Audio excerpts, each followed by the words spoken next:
de Gestión Estatal, el profesor Pablo Vinuesa, el jefe distrital de Quilmes, el profesor Mariano Puello, la inspectora de nivel superior de la región 4, la profesora Angélica Graneros, la inspectora de nivel secundario, profesora Andrea Sanabria, bueno, equipo directivo de la Escuela Secundaria 30 y del Instituto de Formación Docente y Técnica número 83, estudiantes, las y los queridos y queridas estudiantes, profesores, profesoras, invitados, cuerpos docentes invitados de otros niveles. Bueno, a todos, a todas, les damos la bienvenida.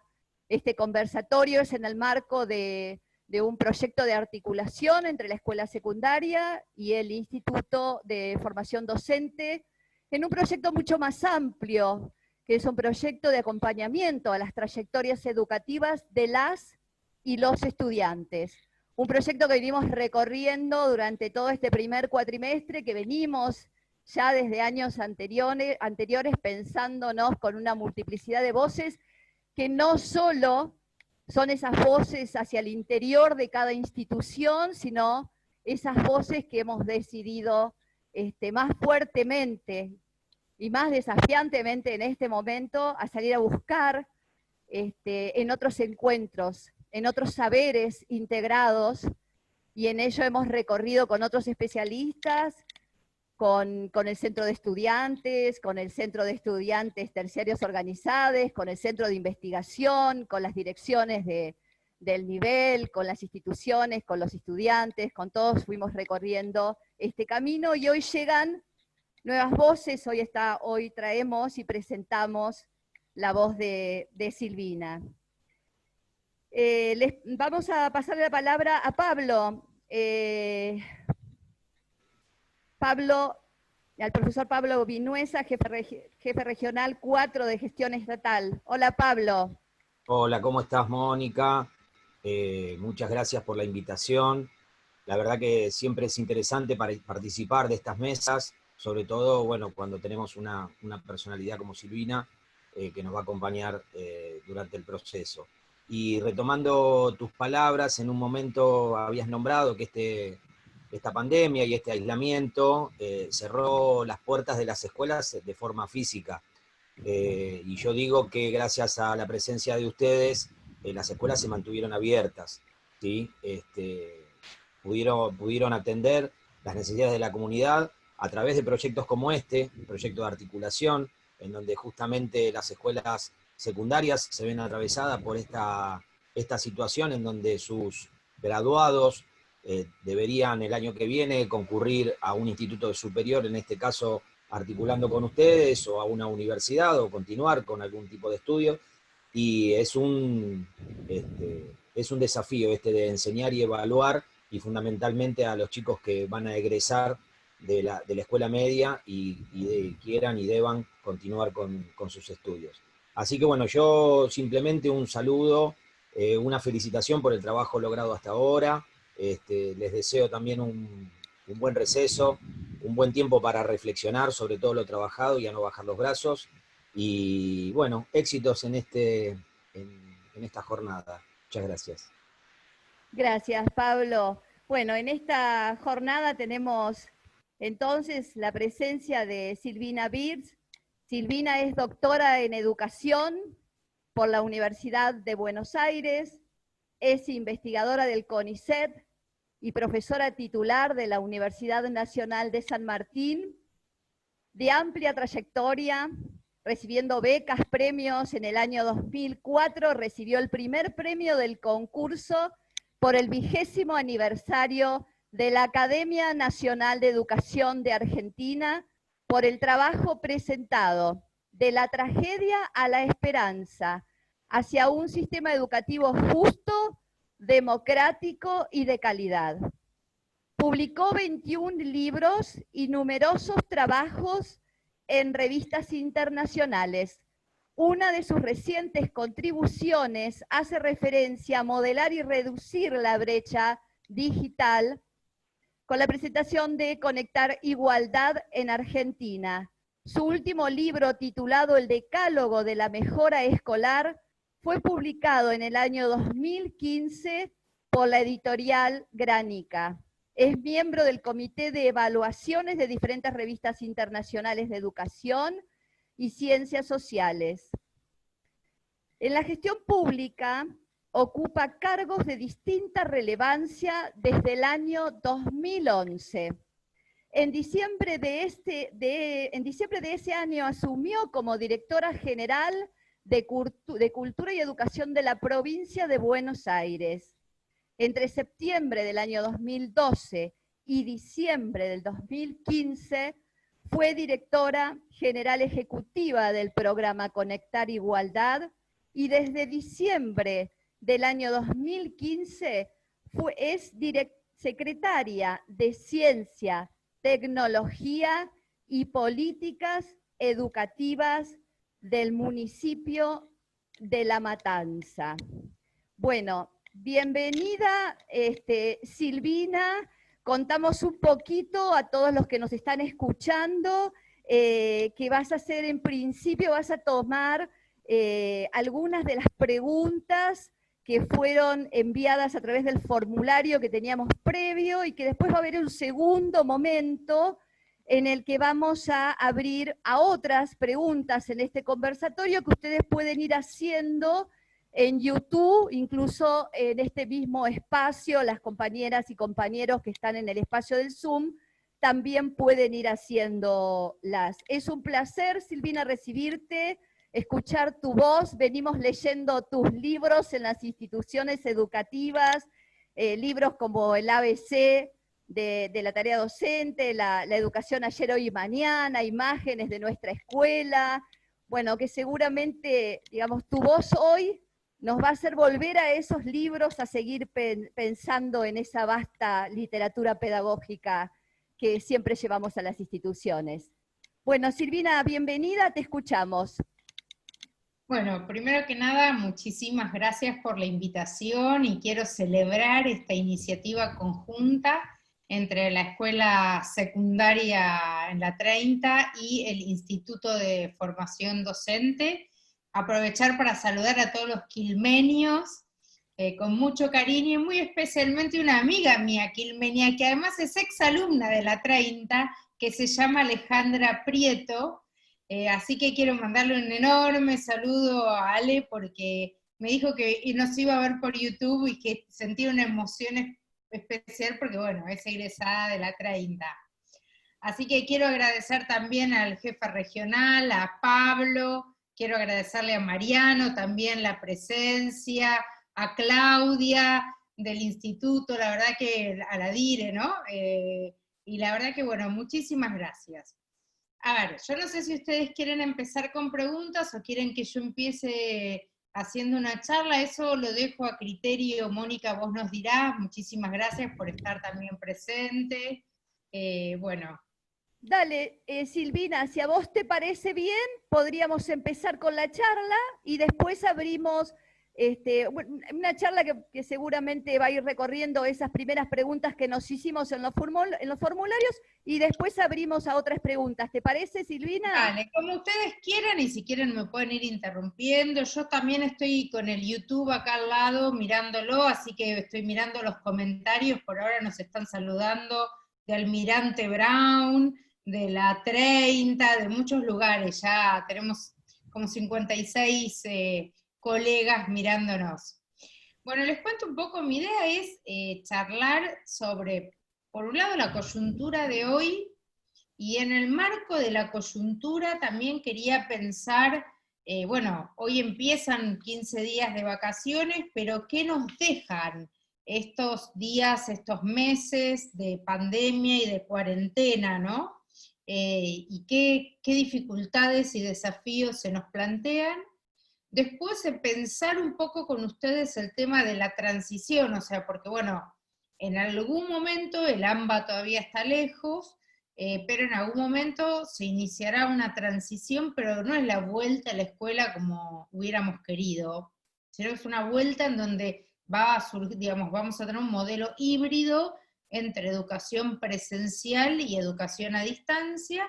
Y por último, pensar a mediano y largo plazo qué desafíos o qué, digamos, qué nos debería interpelar esta situación de hoy para mejorar la escuela a futuro, ¿no? ¿Qué desafíos afrontar? En cuanto a la coyuntura, bueno, lo primero que apareció, digamos, es digamos, se visibilizó y se amplió la brecha educativa. Y esto es lo primero que hay que decirlo, aunque no sea una linda noticia, pero lo cierto es que nosotros en el país tenemos un 20-25% de chicos que pueden trabajar con educación sincrónica a través de Zoom, porque tienen internet de alta velocidad y una computadora disponible, pero hay un 75-80% de chicos que no pueden trabajar de modo sincrónico. Entonces, lo que pasó, digamos, durante este periodo, es que se fragmentó el sistema y las escuelas tuvieron que empezar a hacer lo que podían con lo que tenían. Y lo que podían con lo que tenían es muy distinto en una escuela que puede trabajar de un modo sincrónico y en una escuela que no puede, no tiene ni siquiera WhatsApp, o que los papás, digamos, no tienen ya para pagar, digamos, o para comprar datos el día 15 del mes, y entonces muchas veces el intercambio se da con la entrega de bolsones, o como una colega que hace que deja y lleva deberes en una panadería, ¿no? O sea, los deja y entonces la panadera, donde los papás, digamos, las familias van a hacer las compras, entonces llevan y traen deberes. Entonces, esto es lo primero que tenemos que reconocer. Pero tanto para los que se comunican a distancia y no tienen, como para los que trabajan con WhatsApp o Facebook, etcétera, como para los que trabajan con Zoom, la situación cambió radicalmente y las estrategias que antes usábamos en la presencialidad, hoy la verdad que tuvimos que repensarlas. Lo segundo en este contexto que quiero decir es que nosotros, que somos los que antes éramos llamados los escuelas del siglo XIX con docentes del siglo XX para chicos del siglo XXI, respondimos muy rápido y muy bien, con lo cual un saludo y una felicitación a todas las y los docentes por el increíble trabajo realizado y la capacidad rapidísima de adaptación que hemos tenido a esta nueva realidad.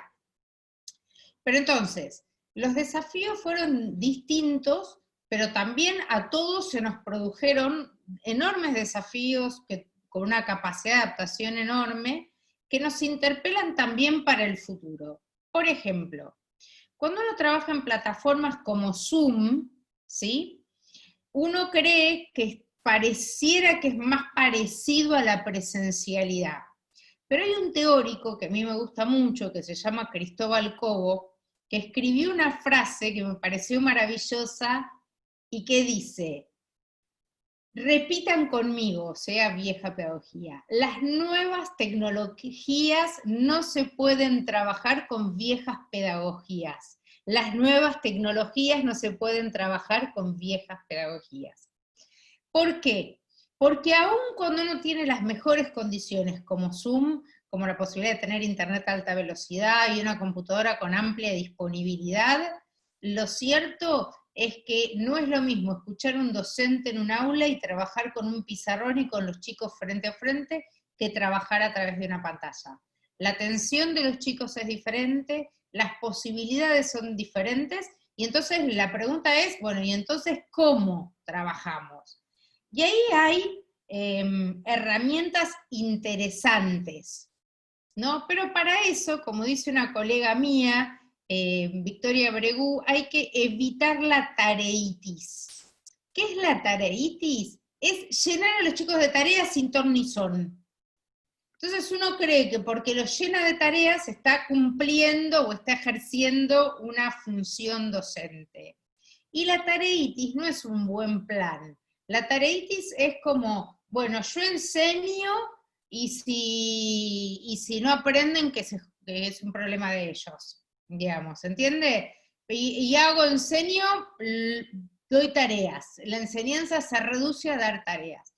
Entonces, lo primero que hay que hacer, tanto cuando uno trabaja con Zoom como cuando uno trabaja por WhatsApp, es entender que que la comunicación y el modo de plantear y los contenidos que se pueden enseñar son diferentes. Entonces veamos un poco primero el tema, digamos, de los contenidos. Obviamente ningún profesor de secundaria puede dar cátedra, digamos, como lo hacía, o conferencias de 2 horas o 3, como lo hacía antes. Pero sí, por ejemplo, puede trabajar con, enseñar a pensar la historia, analizar en más profundidad, en vez de muchas páginas, menos, que se pueden mandar por fotos en caso de que no tengan libros. Nosotros en La Matanza, debo decir que tenemos la suerte desde hace 5 años, que empezó con la actual vicegobernadora, y ahora con Fernando Espinosa, con el actual intendente, todos los chicos de primaria y hasta tercer año de la secundaria reciben los libros de historia, de matemática, de, en fin, ciencias naturales, etc. Entonces, y los chicos ya, los docentes ya tenían los libros en febrero, y a los chicos les llegamos a entregar todos los libros, pero aún cuando no tengan libros, digamos, el gobierno entregó cuadernillos, tanto el gobierno nacional como provincial, que se pueden muy bien aprovechar, ¿sí? Y además es un buen momento también para aprovechar el lápiz y el papel para que los estudiantes puedan producir, ¿sí? Y recurrir a estas viejas tecnologías también, como yo digo, sacando a los libros de las bibliotecas de esta larga siesta. En el caso especialmente de los chicos que no tienen acceso a Internet, pero también en el caso de que los chicos que tienen acceso a Internet de alta velocidad, conviene siempre el libro, tener también el libro impreso. No es nuevas tecnologías, Zoom, plataformas digitales o libro impreso, sino es libro impreso. Entonces, para el caso de las familias que retiran, digamos, los bolsones, yo lo que diría es, en el momento en que van a retirar los bolsones, se les pueden entregar los libros de la biblioteca, que van a estar mucho mejor en la casa de los chicos que guardados en una biblioteca juntando polvo. Y eso es algo que se puede hacer en todos los municipios, en todos los distritos y en todas las escuelas que están entregando bolsones. Y si después no vuelven, que no vuelvan. Y si después se rompen, que se rompan. Los libros están para ser usados. Lo peor que le puede pasar a un libro es que nadie lo lea, ¿no? Entonces me parece como un punto clave. Y, digamos, por otro lado, seleccionar los contenidos, como venía diciendo. O sea, no se puede dar 3 horas de una clase de historia antigua o de historia medieval, pero se les puede enseñar a los chicos a pensar científicamente, tanto en el campo de las ciencias sociales como en el campo de las ciencias naturales y la matemática. Entonces, concentrar la enseñanza en lo que yo llamo las 4 alfabetizaciones más el aprender a vivir juntos, que son aprender, digamos, a comprender textos complejos, por ejemplo en el caso de las secundarias, aprender a producir textos complejos, no importa sobre qué temática, importa la posibilidad de hacer un buen trabajo de investigación, ¿sí? El tema del trabajo, digamos, con la ciencia, con la alfabetización científica, pero no aprender de memoria los huesos del cuerpo humano, ¿no? Ni aprender de memoria nada que no tiene sentido, sino aprender a pensar científicamente. Yo recuerdo que cuando estaba en mi secundaria, y es una anécdota poco feliz, pero que pasó, ¿no? Nos habían hecho aprender los huesos del cuerpo humano a memoria. Entonces, pero no teníamos los huesos, ¿no? No habíamos visto nunca un hueso. Un día el profesor, para tomarnos lección, porque en ese momento se tomaba lección, llama a una compañera al frente y le dice, bueno, ¿qué es esto? Y le muestra un hueso.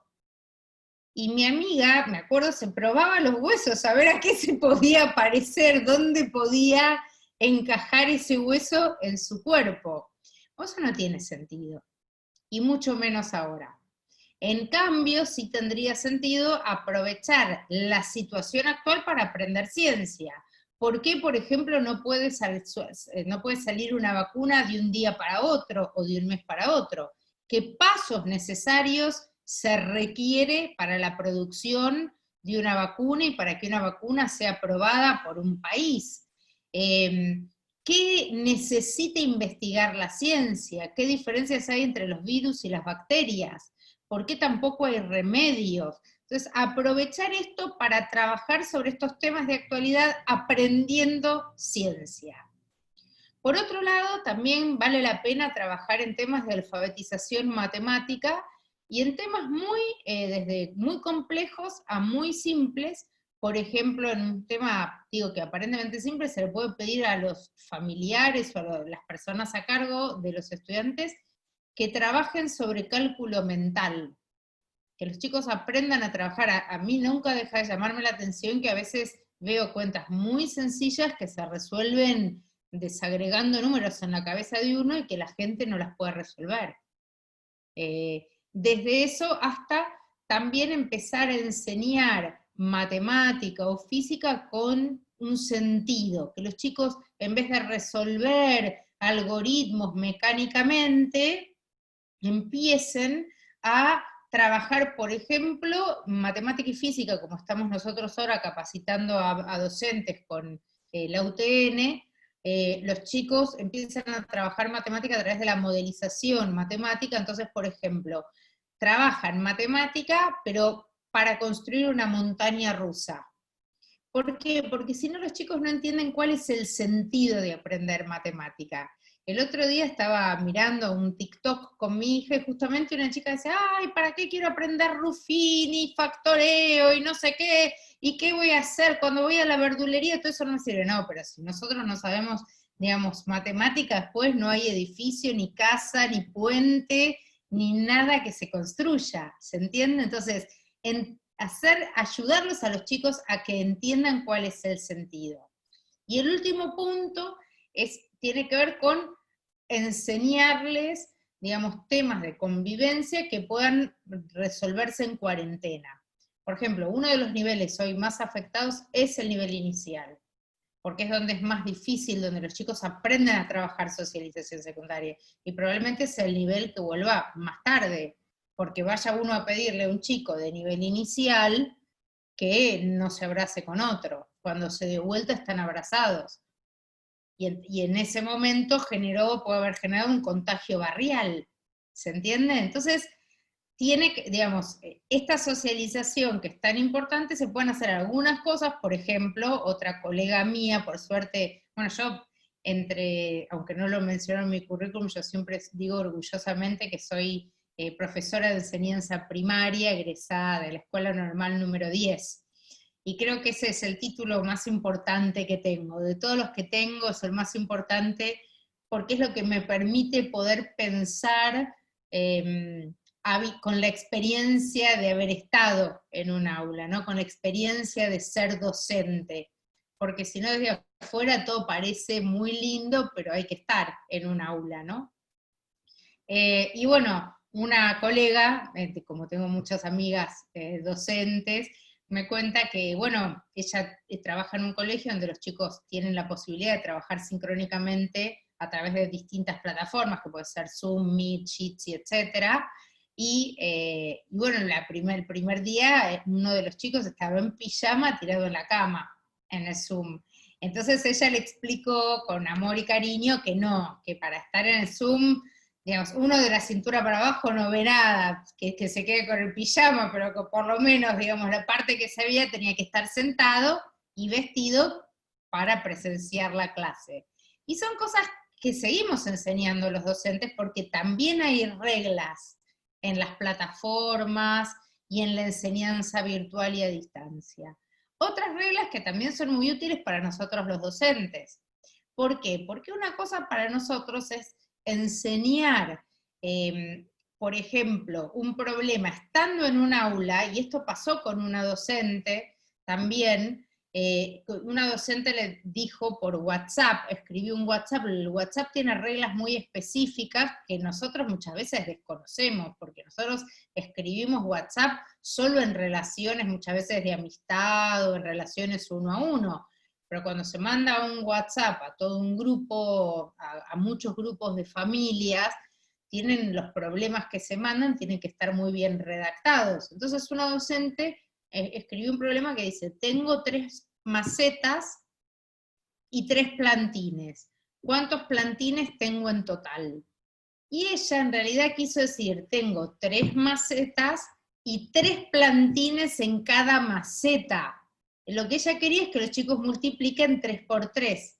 Al no aclararlo, las madres salieron a decir, no entiendo cómo es el problema, porque claro, uno no sabía si el resultado era 3 por 1 o 3 por 3. ¿Se entiende?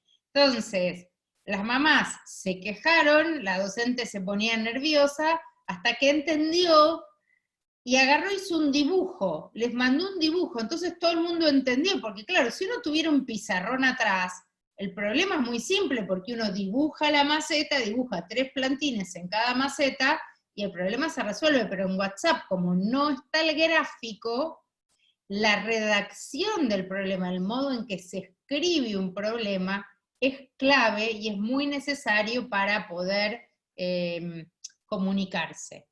Entonces, me parece como un tema central, ¿sí? La selección de contenidos, evitar la tareitis. Otra cosa clave es generar una empatía. ¿Por qué? Porque las familias, los chicos, y también nosotros los docentes, y por eso también hay un trabajo extra para los directores de las escuelas y para los inspectores regionales, distritales, de área, etcétera, es que estamos todos un poco mal. Que hay días que nos levantamos un poco mejor y hay días que no estamos bien. Y es normal y todo nos cuesta más. Entonces, en realidad, el docente tiene que acompañar a los chicos cuando tienen problemas, el director a los docentes y los inspectores a los directores. Y tenemos que tener algo que yo llamo la fórmula más importante, ustedes se van a reír, que es tener paciencia, más paciencia, más paciencia, más paciencia, para aprender a escuchar lo que está pasando y para dar respuestas que ayuden al otro. Y en estas respuestas y en esta escucha, digamos, y de estas respuestas y de esta escucha viene acoplado el tema de la evaluación. Porque cuando uno evalúa, en realidad uno está haciendo una devolución al otro después de haberlo escuchado, ¿sí? Digo, escuchado por escrito, pero el concepto es escuchar. Y nosotros veníamos acostumbrados a las calificaciones, etc. Entonces, claro, ahora es muy difícil distinguir cuando un chico tiene un 6 o cuando un chico tiene un 7, y tampoco tiene sentido ponerla. 6, 7, ¿cómo distingo un 6 de un 7, de un 8 o de un 3? No lo puedo distinguir. Pero sí podemos distinguir algunas cosas, porque tampoco es, todos pasan, esto es promoción automática, está todo bien. No. ¿Qué sí se puede valorar conceptualmente? Por un lado el esfuerzo, o sea, un chico que se esfuerza y un chico que no se esfuerza, que entrega la tarea o que no la entrega, ¿sí? Esto vale la pena, digamos, distinguirse. Y 2, colaborar con los chicos para que, en caso, digamos, para acompañar o celebrar lo que hacen bien, y plantearles los desafíos en función de lo que no está bien expresado o en función de lo que deberían mejorar. ¿Pero con qué concepto? Con este concepto de la mejora, no del castigo. No, mirá, lo que me entregaste, porque uno, digo, muchas veces, ¿quién no recibió un 0 alguna vez en su vida? Un 1. Un 1, bueno, no es un momento ni social, ni económico, ni psicológico, como para hacer ese tipo de devoluciones. Es un momento para decirle, mira, esto lo hiciste bien, gracias, digamos, qué bueno que entregaste el ejercicio, y esto lo podés mejorar así, y ayudar, acompañar.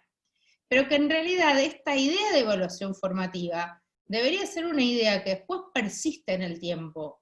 O sea, debería ser un modo de evaluar que nos acompañe. No porque no haya evaluación sumativa, sino porque nunca tenemos que dejar de lado la evaluación formativa. Tanto la diagnóstica como la formativa son claves. La sumativa es muy importante porque acredita los saberes, pero la verdad es que parte de lo que nosotros tenemos que hoy enseñar a que los chicos hagan es que enseñarles a que aprendan a aprender y a que se autogobiernen. ¿Por qué? Porque la educación a distancia requiere la capacidad de los chicos de aprender por ellos mismos, porque muchas veces las familias no están en condiciones de enseñarles lo que tienen que aprender, digamos. Entonces, para eso, la idea es ver cómo desde la primaria y desde el jardín de infantes hasta la secundaria, generamos estas capacidades de aprendizaje. Y en este sentido, digamos, me parece clave también pensar que este mediano plazo de que, digamos, este tiempo de transición que vamos a vivir en algún momento y que algunas provincias iniciarán antes y otras, como quienes estamos en el AMBA, iniciaremos después, va a ser un modelo híbrido, por un lado, va a tener algo de presencialidad y algo de educación a distancia, y entonces esta capacidad de aprender a aprender se vuelve todavía más importante, ¿sí? ¿Y por qué digo un modelo híbrido, pero que además también va a ser un modelo muy fragmentado? Porque, por ejemplo, nosotros hoy en la Argentina tenemos una escuela que tiene clases con normalidad. Ustedes me dirán, ¿había una escuela de clases con normalidad? Sí. ¿Y presenciales? Sí. ¿Dónde? En la Antártida, y es una normalidad para la Antártida, porque cada tanto hay tormentas de nieve que impiden que nadie salga de sus casas. Pero bueno, una cosa va a ser una escuela en la Antártida, otra cosa va a ser una escuela rural que tenga 7 alumnos y 150 metros cuadrados, en donde los chicos van a poder tener un buen distanciamiento, y otra cosa va a ser una escuela urbana con aulas chicas y con 50 chicos por aula. Y en esos casos posiblemente las oportunidades de asistir a la presencialidad van a ser menores, por ahí sea una vez por semana o 2 veces por semana, y entonces este trabajo a distancia va a seguir siendo relevante. Entonces, ¿qué tenemos que hacer nosotros como docentes? Y planificar mucho cómo vamos a seguir este segundo semestre, pero planificar significa qué queremos que los chicos aprendan, qué necesitamos que sepan, sí o sí. No seguir con el mismo diseño curricular, porque no hay modo de seguirlo. Y no tiene sentido, porque entonces nosotros enseñamos, pero los chicos no aprenden. Y la gran pregunta es, ¿qué necesitamos que los chicos aprendan? Entonces, con foco en estas 4 alfabetizaciones, me parece que hay que trabajar, digamos, los contenidos del segundo semestre, y después ver, bueno, quiero trabajar estos temas, pero ¿con qué herramientas cuento? Por ejemplo, ¿puedo trabajar con clase invertida? Ustedes dirán, ¿qué es una clase invertida? El docente graba un video, manda el video por WhatsApp, manda el video por Facebook, lo sube a Facebook, o manda el video de la clase y le pide después a los chicos que se ejerciten o que hagan preguntas sobre la clase magistral que dio el docente, ¿se entiende? Entonces es invertido, porque en vez de ir a clase para escuchar al docente, escuchan la clase fuera del tiempo escolar y después con el docente trabajan en los deberes. ¿Se entiende? Ahora, la fragmentación va a seguir existiendo, y por eso tanto para el inspector regional como para el inspector distrital y para cada directivo, digamos, esto es un desafío enorme porque no hay un parámetro de vuelta a la normalidad. Cada escuela, en función de las características edilicias, de personal, por ejemplo, las edades de los maestros, va a tener que definir cómo puede volver. Por supuesto, la vuelta además va a requerir de consenso. En la mayoría de los países que tienen vuelta a clase, que han vuelto a clase, esta vuelta es voluntaria. O sea, si un papá no quiere mandarlo a su hijo a la escuela, no lo manda. Porque también existe el miedo en las familias. Y también puede ser que ese chico esté siendo criado por una abuela que sea muy mayor y que entonces se le haga difícil. Con lo cual, y vamos a tener que generar este consenso, no es, no, si las clases volvieron, vos tenés que venir o venir, sino ir generando esta empatía, ¿no? Este periodo de transición va a ser un periodo muy difícil, muy largo, y que hay que empezar a planificar ahora. Y vuelvo al tema del libro impreso y los viejos recursos. Todas las escuelas tienen bibliotecas, más completas, menos completas. Me encantaría ver las bibliotecas vacías porque los libros están en casa de los chicos y rotando, porque un chico se puede llevar un libro 15 días, traerlo cuando vuelve a buscar el bolsón o al mes, se lleva a otros, etc. Me encantaría fotos de bibliotecas vacías, pero no porque las bibliotecas no tengan libros, sino porque los libros están en manos de los chicos. ¿Cómo vamos a jugar con el libro, que es un recurso que sí tenemos en todas las escuelas? Es central, con el libro, con el lápiz y el papel. También obviamente hay que desarrollar habilidades artísticas en los chicos, hay que alentarlos a poder expresarse, a que puedan contar qué problemas tienen, y también, digamos, a escuchar música, porque muchas veces, por ejemplo, materias o disciplinas como la música, realmente son una oportunidad, pero en vez de escuchar lo que escuchan todos los días, pedirles que escuchen música de mayor complejidad. Hay mucho que se puede hacer y que podemos, digamos, aprovechar en esta pandemia, post descanso, post vacaciones, porque estamos todos realmente muy cansados ahora, porque bueno, venimos trabajando muy fuerte y con mucha presión por la coyuntura, ¿no? Desde marzo, así que nos merecemos estos días de vacaciones, ¿no? Bueno, y después, muy sintéticamente, el largo plazo. O sea que, para mí, ¿qué tenemos que repensar entre otras cosas? Bueno, yo creo que acá hay un punto de inflexión que realmente en el que tenemos que empezar a trabajar comunitariamente, pero que es una urgente revisión de la escuela secundaria y también de algunos temas de la formación docente. Pero la escuela secundaria requiere otra organización ya. ¿Qué significa? ¿Qué quiero decir? Por ejemplo, en vez de tener 15 materias y que el profesor va de una escuela a la otra, o la otra a la otra, bueno, hay que terminar con esta idea del profesor taxi, por horas cátedra, y empezar a trabajar por cargos. ¿Por qué? Porque necesitamos que los profesores trabajen con los adolescentes de un mejor modo. Porque nos encanta, siempre decimos, no, porque está el profesor y que no me escuche, y no te puede escuchar, porque mientras te está dando matemática, vos estás pensando que no se le atrase el colectivo para llegar a la otra escuela. Y no tiene tiempo, por ejemplo, muchas veces a muchos amigos se les genera el dilema. Bueno, acá tengo un problema de convivencia, ¿qué hago? ¿Paro la clase y trabajo este conflicto o sigo con mi clase? ¿Qué pierden más los chicos? Entonces, tenemos que generar una escuela secundaria especialmente, en donde pueda haber una mirada más integral respecto de los alumnos, que probablemente sea una mirada areal. Entonces, en vez de dividir en historia y geografía, y sea 4 áreas, porque además hay otros contenidos que hay que incluir. Por ejemplo, la alfabetización digital.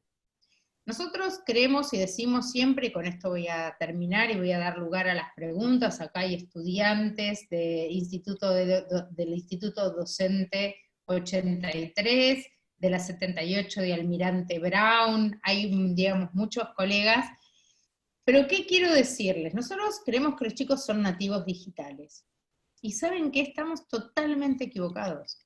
Los chicos lo que tienen es un buen manejo instrumental de la tecnología, pero no tienen un manejo, no conocen de qué se trata la tecnología. Entonces, por ejemplo, cuando nosotros, doy ejemplos muy sencillos, pero en la mayoría de las encuestas que hacen empresas y los estados, los chicos creen que todo lo que está en la web es verdadero. Y yo siempre digo, intenten poner los beneficios del azúcar en internet. Les va a parecer que solo comiendo azúcar vamos a estar fantásticamente sanos. Por ejemplo, ¿qué significa que se absorba la información que uno produce y se lleven a servidores y con esa información se construya Big Data y a su vez esa información se desagregue, y si nosotros queríamos comprar algo, por ejemplo sal, en algún lugar, al otro día nos aparecen 500 marcas de sal con 500 publicidades de sal, ¿no?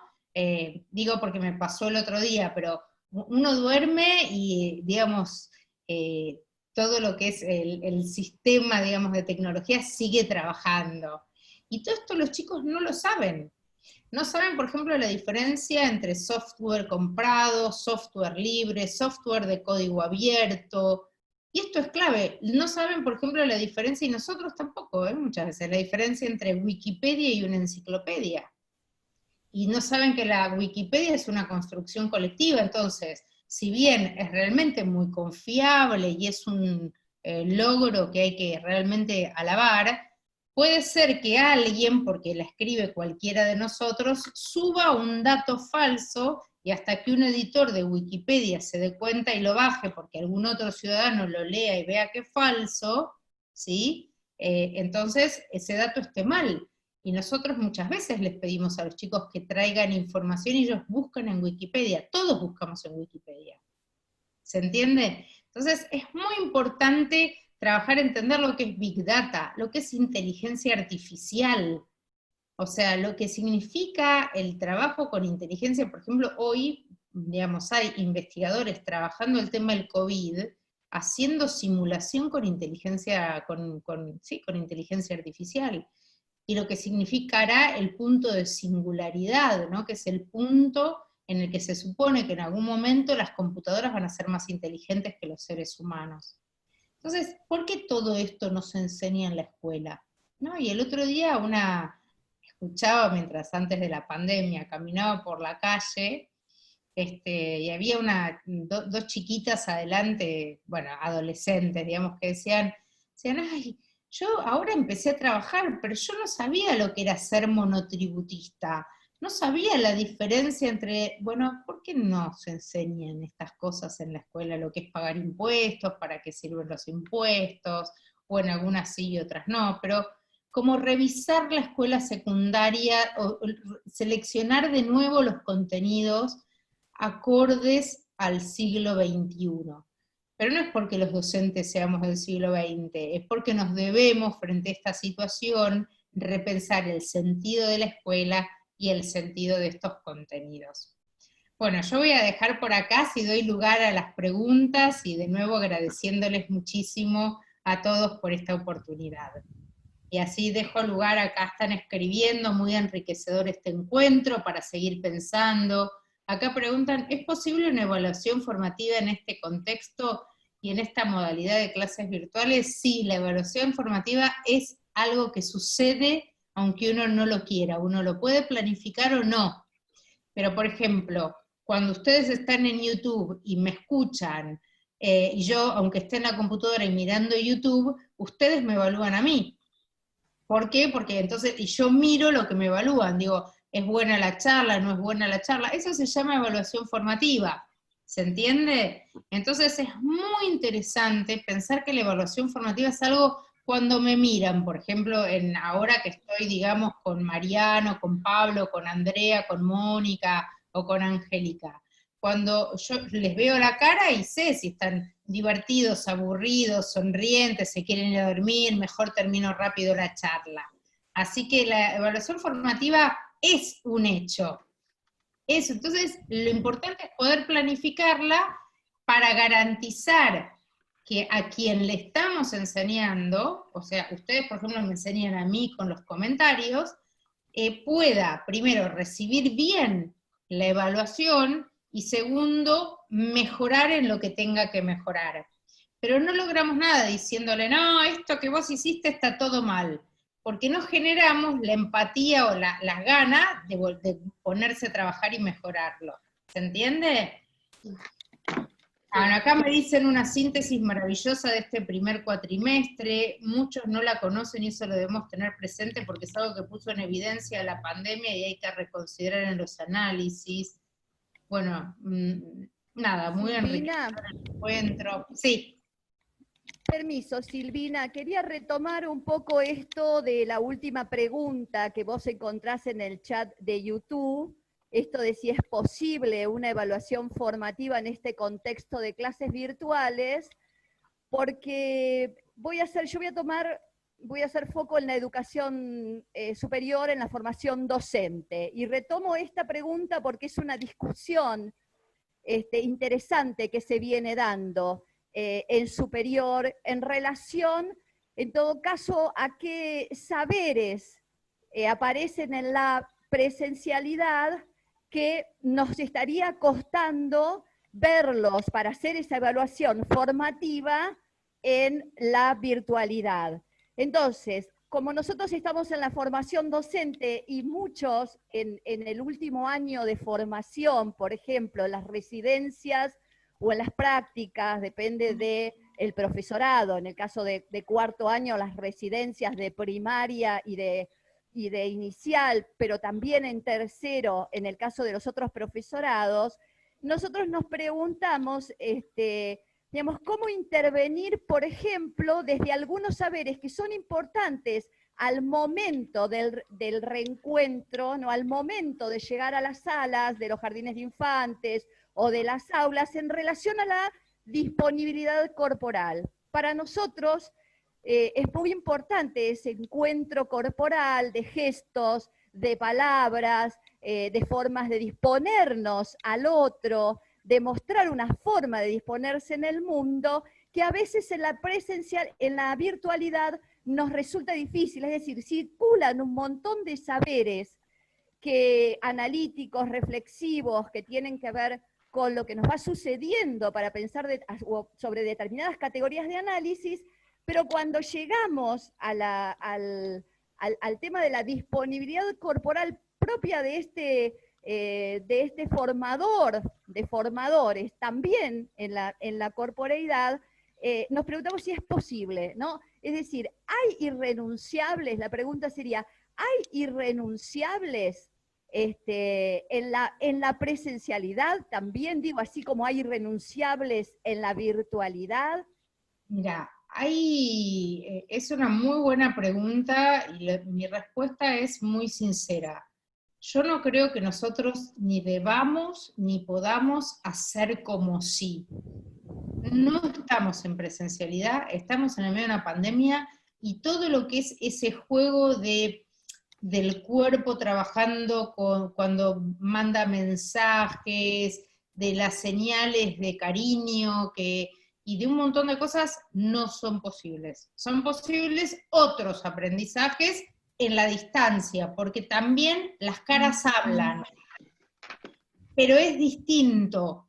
Y hay cosas que lamentablemente no se pueden hacer, entonces tratar de hacer como si estuviéramos en la escuela cuando no estamos en la escuela es lo peor que nos puede pasar. Lo mejor que podemos hacer es asumamos que estamos en esta situación y veamos que sí podemos en esta situación. Por ejemplo, la otra vez me decían, ¿se pueden hacer observaciones y prácticas docentes en situación de pandemia? Sí. ¿Y cómo? Acompañando a los docentes en lo que estén haciendo. Si están trabajando por WhatsApp en el WhatsApp, si están trabajando, no sé, con los programas de televisión, revisando con el docente la planificación por teléfono. Sí se pueden hacer cosas, pero no se puede hacer lo mismo. Y me parece que lo importante es no tratar de hacer lo mismo, es ver qué se puede hacer y hacer eso, y decir, bueno, pero no era ese aprendizaje, pero es otro aprendizaje, que tiene igual valor y posiblemente a futuro sea muy útil. Y el otro lo va a aprender porque alguien que ya llegó a tercero o cuarto año de un profesorado, algo lo incorporó antes. Por eso también a veces cuando me dicen, ay, pero los chicos que se tienen que graduar en la secundaria, le digo, mirá, si en 14 años de escuela no aprendió lo que tenía que aprender, en 6 meses no lo va a aprender. O sea, que nadie se desespere, ¿se entiende? O sea, como, ay, entonces les damos el título, sí, igual después, digamos, después se le puede proponer reforzar algo o lo que fuera, pero a ver, tuvieron 14 años de educación, ¿no? Y me parece, pero no, lo que a mí nunca me pareció bien es esto de hagamos como si. Entonces, no sé, por ejemplo en la universidad, los docentes se ponen a hablar, y yo conozco a los estudiantes universitarios a la hora 4, están en cualquiera con el celular, y es fácil verlo, porque yo, por ejemplo, los veo a ustedes, entonces yo los puedo ver, miren, yo los veo de frente, o ustedes me ven a mí de frente, me ven como involucrada en lo que estoy haciendo. Ahora miren esto. ¿Cómo estoy? ¿Dónde estoy? ¿Qué estoy haciendo? estoy haciendo otra cosa. Y ustedes lo ven. Por eso es tan importante, si hay educación sincrónica, el video. Digamos, por eso es tan importante, salvo que no se pueda, ¿se entiende? Pero miren la diferencia. Vamos a suponer, Mónica, que vos estás hablando, y yo empiezo así. ¿Qué pensás? Que me aburrí, que me cansé, que... ¿Se entiende? Claro. Pero cosas tan sencillas hacen y son corpóreas. Porque yo no hice nada, no hablé nada y no dije nada. Simplemente hice así. Y me voy. Entonces, me parece que hay que empezar a aprender a trabajar con esto. Ustedes no saben si yo tengo un jean o tengo un equipo de gimnasia puesto, o un pijama. Pero de acá para acá me ven perfecto. Entonces, si yo hago esto, el gesto es, Mónica, no te estoy prestando atención. Esto es lo que hay que trabajar fuertemente. Y en el modo en que se habla, el modo en el que uno se refiere a otra persona. Por eso siempre digo, hay que tratar de, con una sonrisa, seguir dando las clases, aunque uno no tenga ganas, aprovechar ahora estos 15 días sí para descansar, pero sí se pueden hacer observaciones, prácticas, residencias. Hay cosas que no se pueden hacer, qué sé yo, los residentes médicos pueden hacer la residencia, obviamente pueden hacerla. Ahora, por ejemplo, la otra vez me preguntaban de Bahía Blanca, me decían, bueno, nosotros tenemos en el 7º año de la técnica chicos que necesitan usar el torno, creo que era. Bueno, no, lo tienen que reemplazar por otro contenido, porque, digamos, mirar videos de cómo se usa un torno, no tiene mucho sentido, ¿se entiende? Pero me parece que el punto es ver que sí se puede y que no. Y lo que no, asumirlo, decir, no, esto no puedo, no tiene sentido. Y lo que sí se puede, aprovecharlo. Y lo que sí se puede, lo interesante virtualmente, es que hoy pasa a ser relevante. Sí se puede alfabetizar, digo alfabetizar en términos no solo de textos sencillos de primer grado, sino un chico de 15 años, qué mejor que darle 3 páginas de un libro compleja y que trate de entenderlo y pedirle un resumen. ¿Qué mejor? O qué mejor que pedirle que cuente un cuento. ¿Se entiende? Me parece como clave. Bueno, acá me siguen escribiendo, Franco Villalba, hola Silvina, eres un referente magistral, muchas gracias. Qué alegría ver recordar a los compañeros del Instituto 54 y del 83. Acá pregunta, ¿cómo abordar la coevaluación entre pares sin un vínculo estrecho entre pares y docentes en el aula? Buena pregunta. Es difícil, pero yo creo que esta pandemia también nos da una oportunidad a los docentes de aprender entre nosotros. De que los que manejan mejor la tecnología a través del teléfono le enseñen a los que la manejan peor, de hablarnos entre nosotros para consultarnos, y creo que se abrió un canal en donde la escuela empieza a generar este sentido organizacional tan importante, porque yo siempre digo, en el decálogo escolar, digo, una buena escuela, además de un montón de definiciones, es una escuela donde todos aprendemos. Los docentes, entre los docentes, los directivos aprenden, todos aprendemos. La disposición a aprender tiene que ser de todos. Entonces, esto es una oportunidad, aprender de los pares, no buscar siempre un externo para que nos diga qué hacer, que muchas veces a veces no tienen ni experiencia de aula. Esto yo lo digo como siempre dije cuando yo era maestra y a veces iba a capacitaciones, no me quedaba muchas veces contenta porque sentía, la verdad es que no sé cómo aplicar esto, después no tiene digamos, no tengo cómo aplicarlo en el aula. Entonces trabajar siempre, y me resultaba mucho mejor aprender de mis colegas del aula, digamos, mis colegas docentes de la escuela, ¿no? Hola Silvina, acá hay unas preguntas en el chat del Zoom que hablan sobre cuáles serían los criterios más relevantes que los docentes deben tener en cuenta para trabajar y crear vínculos con un alumno que no se conoce, y cómo repensar el contacto social desde lo virtual en los procesos de aprendizaje. hablando más que nada no tanto del nivel superior, sino más del nivel secundario, ¿no? Es difícil trabajar con un alumno que no se conoce, y hay que iniciar un proceso de conocimiento, pero a través de lenguajes a los que no estamos acostumbrados, porque como decía Mónica, no hay, digamos, no hay una presencia del otro en donde vos te das cuenta fácil si el otro está o no está, y es una comunicación escrita que muchas veces es más difícil, genera más confusión. En general la comunicación es mucho más difícil de lo que todos creemos, porque cuando yo me comunico con ustedes muchas veces yo pienso, deben pensar lo mismo que yo, y en realidad no. Lo que hay que entender es que todos somos diferentes, y hay una frase anónima que a mí me gusta mucho, que la tengo en mi Facebook, que la pueden ir a buscar, pero dice algo así como, entre lo que quiero decir, lo que creo decir, lo que pienso decir, y lo que digo, y lo que el otro cree escuchar, lo que el otro quiere escuchar, y lo que el otro escucha, hay un número importantísimo de posibilidades de no entendernos. Por eso marqué tanto lo de que en la comunicación escrita cada palabra se tiene que pensar 3 veces, porque si no da lugar a confusión. Muchas veces les habrá pasado, en el WhatsApp se escriben con un amigo, una amiga, un pariente. No, ¿cómo? ¿Por qué me dijiste esto? O por ejemplo, alguien escribe en mayúscula. Ah, me estás gritando, porque la mayúscula es un grito. Ah, no, no sabía, perdón, se me escapó, salió la Bueno, entonces todos esos malos entendidos se multiplican por mucho cuando uno no conocía de antes al alumno. Ahora hay que aprender a conocerlo. Y lo mejor es escuchar, escuchar y escuchar. Y preguntar y tener esta actitud abierta, ¿no? De a ver, ¿qué me quiere decir? ¿No?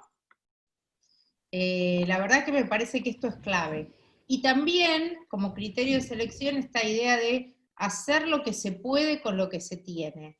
No es la misma la planificación que va a tener un docente cuando tiene, como dije, internet de alta velocidad, que un docente cuando solo puede trabajar a distancia con ida y vuelta de deberes, cada 15 días con una entrega de bolsones, o una vez por mes. Muy distinto. O cuando tiene libros o no tiene libros, porque claro, en Matanza los chicos tienen todos los libros de texto, entonces nosotros los docentes, ayer justo hubo una presentación de un programa de evaluación, que nos acompañó la vicegobernadora, que en ese momento era intendente de Matanza. Claro, los docentes de Matanza dicen, no, yo por ejemplo le digo, bueno, completar los ejercicios de la página 16 del libro de matemáticas. ¿Por qué? Porque además los libros vienen con explicaciones, entonces al papá o a la mamá o al familiar a cargo se le hace más fácil ayudar al chico, y al propio chico se le hace más fácil ayudarlo. ¿Se entiende? Sí, Silvina, muchas gracias. Un poquito para retomar la formación docente, de lo uno a una pregunta que es más general, pero que me parece interesante también. Por un lado dice, ¿qué cambios se deben dar en la formación docente teniendo en cuenta este contexto y en todo caso pensando en que cuando regresemos vamos a tener que atender a este contexto también?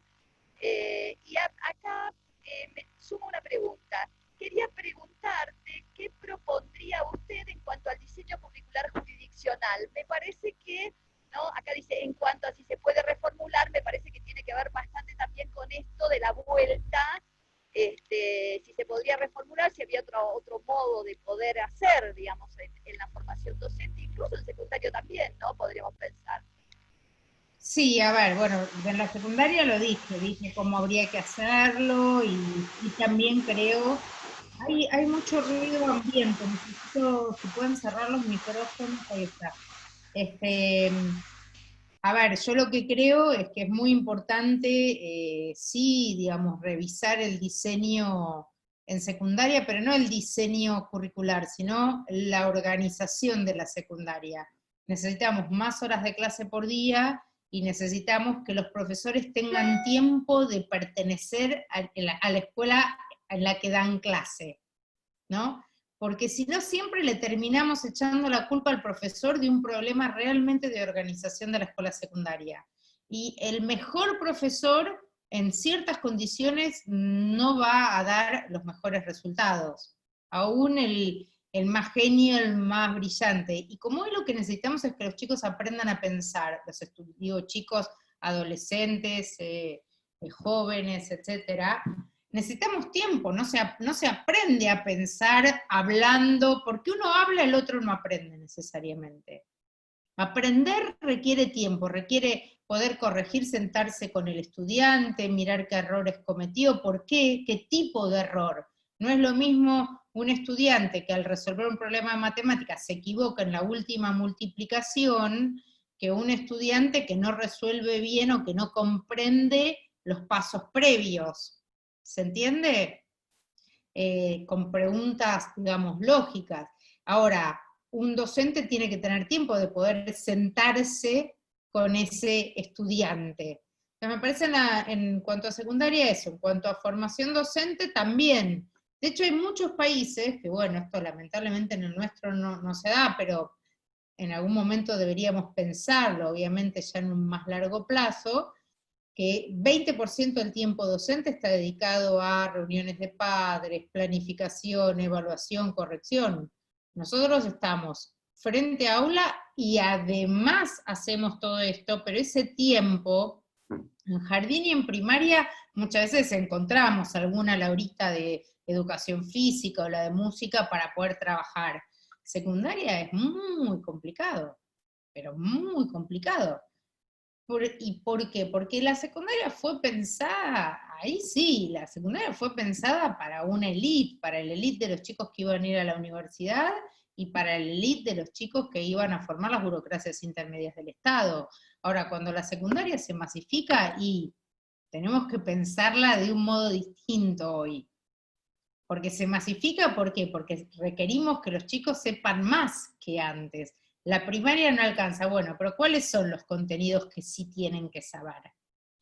Y en cuanto a formación docente, yo creo que hay que incluir también contenidos vinculados a las nuevas tecnologías, contenidos vinculados a la comunicación, cómo se genera comunicación, porque muchas veces, también esto pasaba antes de la pandemia, decían, bueno, es muy difícil hablar con los padres. Bueno, si cada vez que querés hablar con los padres los citás, y hoy los papás o la persona adulta a cargo trabaja, y te va a ser difícil comunicar, de tratar de usar el cuaderno de comunicaciones, tratar de usar WhatsApp, hay que usar el teléfono, pero hay que saber cómo encarar. Si hay, digamos, alguna familia conflictiva, en general hay que recibirla junto a 2 o 3 profesores, dar aviso a la dirección y a la inspección, nunca solos. ¿Se entienden? Algunas cosas que hay que enseñarlas en los institutos. Gestión, por ejemplo, todo el tema vinculado a lo que es conducción. A mí nunca me enseñaron en el instituto a conducir una escuela. Entonces uno lo va aprendiendo de ver al director que está, pero en realidad a conducir una escuela se aprende. Se aprende desde un libro, y a ser parte de un equipo también se aprende, porque si no los docentes salen y creen que ellos se encierran en su aula y hacen lo que quieren. Entonces, ¿cómo trabajamos en equipo? ¿Por qué vale la pena? ¿Todos queremos ser directores? No sé, no queremos todos ser directores, ¿eh? No, pero ¿cómo? Y después, bueno, obviamente la Ley Nacional de Educación, por ejemplo, prevé algo que para mí es clave, que es una carrera docente cuyo ascenso no dependa de ser director. Entonces, que en la carrera docente se pueda progresar como en la universidad, uno empieza de ayudante de primera, jefe de trabajos prácticos, profesor adjunto, profesor titular, y que el ascenso permita que a su vez este docente se convierta en formador de los nobles docentes, por decirlo así. Pero me parece que son temas que la formación docente tiene que empezar a considerar. Acá preguntan desde Misiones, si en este contexto de tan complejo, la planificación con tanta anticipación sirve. Sirve planificar algunas cosas, pero vivimos en un contexto de incertidumbre, con lo cual todo lo que planifiquemos mañana puede no servir del todo. Ahora, si uno piensa tiene el eje general y el criterio general, después puede ir adaptando ese criterio a la situación. Pero efectivamente lo que teníamos planificado en febrero, y no, tuvimos que volver a barajar y dar de nuevo. O sea, no. Pero algunas cosas, si ahora nos sentamos a pensar qué queremos hacer el segundo semestre, posiblemente sí, en cuanto a selección de contenidos, en cuanto a los criterios con los que vamos a trabajar con los estudiantes, sí va a servir. Sí va a servir. Pero el contexto de incertidumbre es de incertidumbre. Pero vuelvo a insistir en el punto, ¿no? Estos maestros que éramos tan criticados, no solo todo el mundo quiere volver a la escuela, los padres quieren mandar a sus hijos a la escuela, los chicos quieren ir a la escuela, todo, claro, lo que antes era demonizado, que era la escuela, ahora es queremos escuela, y eso también es, bueno, tenemos una oportunidad enorme, ¿no? Ya nadie cree, por ejemplo, los papás ahora, digo, que antes decían, bueno, esto, qué fácil que es ser docente, dicen, no, bueno, no, entiendo por qué los docentes estudian, porque yo no te puedo explicar nada de lo que te están explicando. ¿Se entiende? Y me parece clave esta revalorización del rol de los docentes y directivos. Ahora, ¿que puede cambiar la planificación? Sí. Puede cambiar todo en cualquier momento. Acá hay otra pregunta, dice, en cuanto a los trabajos grupales, ¿qué criterios se deben tener en cuenta y cómo se puede ayudar a el docente a los alumnos? Porque teniendo en cuenta lo que vos decías de que creemos a los alumnos como expertos digitales y en realidad en el transcurso de todo este tiempo nos dimos cuenta que ni ellos ni los docentes son expertos digitales, ¿no? Sí, a ver, primero saludo a la gente de Bolívar, tenemos gente de distintas localidades, de Misiones, de Bolívar, de El Santa Dorado, Fe Misiones, también. hermoso, Santa Fe, hermoso el conversatorio. A ver, la pregunta era exactamente así, porque tenía la respuesta y me quedé con lo de Bolívar y me olvidé. Bolívar Ahora ya te digo de nuevo. lo del trabajo grupal. Eso, Sí, del trabajo grupal de los alumnos. y Aparecieron un par más, por eso se me perdió la... sí. A ver, es muy difícil hacer trabajo grupal ahora. Mucho más si los chicos no se conocen. O sea, si los chicos tienen tecnología suficiente, por ejemplo, tienen Zoom, etcétera, por ahí sí pueden hacer trabajo grupal, el Zoom permite el trabajo grupal y demás. Pero hay un 75-80% de los chicos que van a la escuela que no tienen poca posibilidad de hacer trabajo grupal. Entonces me parece que por ahí no es el mejor momento para hacerlos trabajar en grupo, porque justamente se llama etapa de aislamiento obligatorio, no se llama etapa de grupo. Entonces, si necesitamos el aislamiento, es como, sí hay modos de comunicación, pero son más difíciles, o sea, no hagamos como si. Si tenemos Zoom y educación sincrónica y demás, sí se puede hacer, perfecto. Ahora, con el 75-80% de los chicos no se puede hacer trabajo grupal, es difícil. Entonces lo mejor es, bueno, ok, ¿qué otras posibilidades tenemos? Bueno, de profundizar el trabajo individual, de que cada chico trabaje en producción escrita, que escriban monografías, que hagan un diario de cómo están viviendo la cuarentena, que aprendan a escribir con las reglas de la escritura, que aprendan a comprender textos complejos. Es individual, sí, pero bueno, lo que yo nunca voy a recomendar es hacer como si. No estamos en la escuela presencial, infelizmente. Estamos en la escuela, pero la escuela es una organización que va más allá del edificio. No estamos en la escuela presencial, entonces hay cosas que se pueden y cosas que no se pueden. ¿Sí? Intentarlo incluir no es una buena opción. Bueno, muchas gracias, Silvina. Como para ir cerrando, voy a retomar una pregunta que ya tiene que ver con el retorno gradual. En algunos lugares lo vamos a ir pudiendo hacer. ¿Qué desafíos se deberían tener en cuenta a nivel institucional en un retorno gradual? ¿No? Haciendo como foco no solo en lo que vos nos estás trayendo como oportunidades para el retorno, sino esa gradualidad, ¿cómo sería la mejor? A ver, ¿cómo sería la mejor? Mónica, necesito que cierres porque hay mucho ruido ambiente cuando tienes el micrófono abierto. Ahí está. A ver, el retorno, como dije, va a depender de cada escuela, de las características de cada escuela y de cada comunidad. Puede haber pautas generales, por ejemplo, que tiene que haber un distanciamiento de 2 metros entre chico y chico, se podrá marcar en el piso para los recreos los lugares en donde tiene que pararse un chico distanciado con otro, deberá estar la escuela equipada con todos los elementos sanitarios del caso. Ahora, después, ¿quién y cómo se vuelve? Por ejemplo, para mí, que soy maestra de primaria, es un tema si deberían volver los chicos de primero, segundo y tercer grado, justamente por esto que decía antes, que tienen poca conciencia de qué significa abrazarse o mantener la distancia.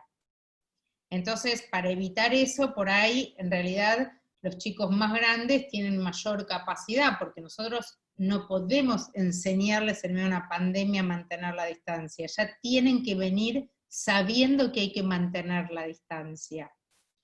Y todo eso lo va a ir definiendo el gobierno y cada una de las escuelas. Ahora, estas premisas son claves y básicas. ¿Cómo va a trabajar el director y los docentes? ¿En qué temas de selección de contenidos? Como dije antes, no vamos a poder enseñar el diseño curricular como lo hacíamos habitualmente. Bueno, pero por ahí es una oportunidad para repensar lo relevante. ¿Se entiende? Me parece que iría por ahí, pero sí entendiendo que todo depende de cada escuela. Si yo tengo una escuela, por ejemplo, como hay, de 50 chicos por grado, voy a tener que definir un modelo híbrido muy diferente al de una escuela que tenga 15, o que sea de jornada completa, por ejemplo. Jornada simple y jornada completa. Si vos tenés una escuela de jornada completa, donde tenés un máximo de 25 o 30 chicos por grado, ahí podés por ahí dividir turno mañana y turno tarde. Pero la mayoría de nuestras escuelas son jornada simple, entonces por ahí va a ser 1 o 2 veces por semana. Sí garantizando la seguridad de los chicos, y sí generando este consenso con los padres. Si un papá no quiere mandar a su hijo, bueno, por ahí que siga trabajando a distancia es lo mejor. Porque ir a la escuela con miedo tampoco es una buena idea. No. Bueno, Silvina, la verdad que clarísimo, todos los comentarios que estamos recibiendo en el chat algunos están por privado en el WhatsApp también, agradeciendo, súper claros los conceptos, y queremos cerrar este momento, aparte de los agradecimientos, con Claudia y Andrés, que son los directores, ¿no?, del secundario, Andrés y Claudia del profesorado. Bueno, muchísimas gracias a los estudiantes, a las estudiantes, a los y las profesoras también que estuvieron presentes, a las que ayudaron con la organización, a Pablo, a Mariano, a André y a Angélica por hacerlo posible, a Andrés por propiciar continuar con la articulación, porque la propuesta fue de Andrés en realidad, y bueno, nosotros nos sumamos porque nos pareció muy interesante, y muy especialmente a Silvina. Muchas gracias por tu generosidad, por compartir estos conocimientos y estas experiencias pedagógicas que nos ayudan a pensar a nosotros en el desafío que nos espera, que tenemos ahora y que nos espera, y también por haber acompañado con tus palabras a nuestros estudiantes, a nuestras estudiantes, en este sentido de aportarles conocimientos, experiencias pedagógicas, acompañar un trayecto de su formación en realidad, y claramente desde un posicionamiento político-pedagógico, que es lo que siempre intentamos desde todos los actos de formación que se van realizando. Muchísimas gracias. No, gracias a ustedes, gracias Claudia, gracias a todos por la invitación, a Mariano, a Pablo, al director de la 30, Andrés, la verdad que mil gracias a todos y a todas. Y bueno, vamos a seguir trabajando, y sí, lo del posicionamiento, yo hablo de conducción y no de liderazgo, hablo de gobierno de las escuelas y no de gestión, pero lo vamos a dejar para la próxima charla. Buenísimo. Muchísimas gracias, Silvina, por tu generosidad enorme. La verdad que escucharte nos ayuda a seguir pensando en cómo hacer escuela. Agradezco el acompañamiento de todas las autoridades, de los profesores que están viendo la transmisión en YouTube, de Claudia, ¿sí? Que enseguida se enganchó en la propuesta, ¿sí? Gracias a Pablo, a Mariano, a Andrea, a Angélica, y gracias a las moderadoras, Karina y Mónica, que hicieron una tarea muy linda. Muchísimas gracias, Silvina, y gracias a todos nuevamente. Nos estamos viendo, y lo mejor para estas vacaciones. Ahí Pablo Igualmente. quería hacer una intervención, Silvina. ¿Quién? Mariano. Pablo. Mariano. Saludar a mis compañeros, colegas, docentes, a los directores del Instituto 83, a Claudia, que fue mi maestra también, fue mi compañera. Bueno, Sí. profesora fui, no le digas Bueno. maestra porque va a pensar que estuve en la primaria. Mi profesora, yo también orgullosamente maestro, es mi primer título, feliz de tener ese título. Andrés también lo tuve de compañero, nos conocemos, bueno, son todos mis compañeros, por H por B nos hemos ido cruzando, y Silvina, como te dije también en una primera instancia, todos te hemos leído en nuestra formación docente, algunos, y otros en nuestra trayectoria docente también, a medida que hemos participado de capacitaciones, de formaciones, de pruebas de selección o concursos, ha sido bibliografía obligatoria, y te sentimos tan cerca que te agradecemos infinitamente. No sé si sos consciente de la importancia de tu presencia en nuestro distrito, en nuestro querido Quilmes. Así que muchísimas gracias. Cuentan conmigo siempre, siempre, y la verdad un placer todo mío. Gracias por esta organización que yo sé que lleva un montón de tiempo y un montón de esfuerzo, y que bueno, todos la hacemos con todo el amor del mundo, esperando que nuestra educación argentina vaya cada vez más hacia la justicia educacional, a lo que todos los chicos se merecen y tienen el derecho. Así que gracias Mariano, Pablo, Claudia, Andrés, Angélica, Beatriz, Mónica, Karina y Andrea. Muchas gracias, y muchas gracias a todos los que nos están escuchando, a todos los quilmenios. Y fuerza, que vamos a pasar esta horrible pandemia y vamos a volver a tiempos mejores. Hay que aguantar un poco más. Gracias. No, gracias. Felices vacaciones.